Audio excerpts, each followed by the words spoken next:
I'm going to move on to Trump's pick of Rex Tillerson to be Secretary of State.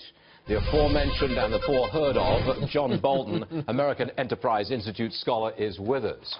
I've heard commentary which says because Tillerson did deals with Putin, that counts him out for a job in America's government. What say you? Well, I did deals with Putin and Sergei Lavrov and others as well. So it's not a question of who you know or what your deals have been. The question is, what's your view of American national interest? And that's the fundamental question, and I'm sure that'll come up in the Senate confirmation. So you divorce yourself between your role as representing your company and then you become representative of your country. A total difference? Can you divorce the two? Well, I think that's what you have to do. Look, everybody comes into a government job from some position in the private sector.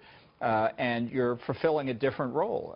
In my case, I'm at the American Enterprise Institute. I appear on Fox. I write speeches. I write op-eds. I do all that. These are my personal opinions. In government, you follow the orders of the president or whoever your superiors are. And you either do that and get used to it, or if it comes to a point where you don't feel you can as a matter of principle, then you resign and go back to what you were doing. It is different being in government. It's a different life. You have to get used to it. Now, there was talk, speculation, that you would be number two to whomsoever the secretary was. Are you allowed to comment on that? Well, I suppose I am allowed to comment on it, but I won't because I've been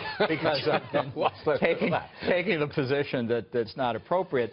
I think one thing to understand about the State Department, different from every other government department, I'm pretty sure this is right, every other department has one deputy.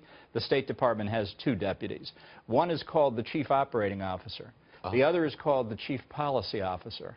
Now, figure out how that works. And now let me give you a test that you can only have at the State Department where rank and protocol are everything. Chief Operating Officer, Chief Policy Advisor. Which deputy is senior? Chief Policy Advisor. You get it right, because he becomes or she becomes the acting Secretary of State when the Secretary is out of town. This is a complete anomaly, bifurcating the deputy position. You're not going to be either of them. To more dysfunction. Nice try, Stuart. You know, leads to more dysfunction than is already the case in the State Department. They ought to be recombined.